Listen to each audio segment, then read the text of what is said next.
Imagine taking a drive through a giant man-made waterfall. This guy drove his car in it. But guess what? His car got all wet inside. Take the red light. Bro, there's a cop right behind us.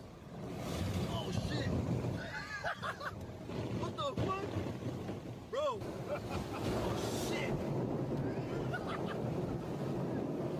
Oh fuck, hey! Hey bro, go forward! Oh, what the fuck? Oh my, oh no! Bro!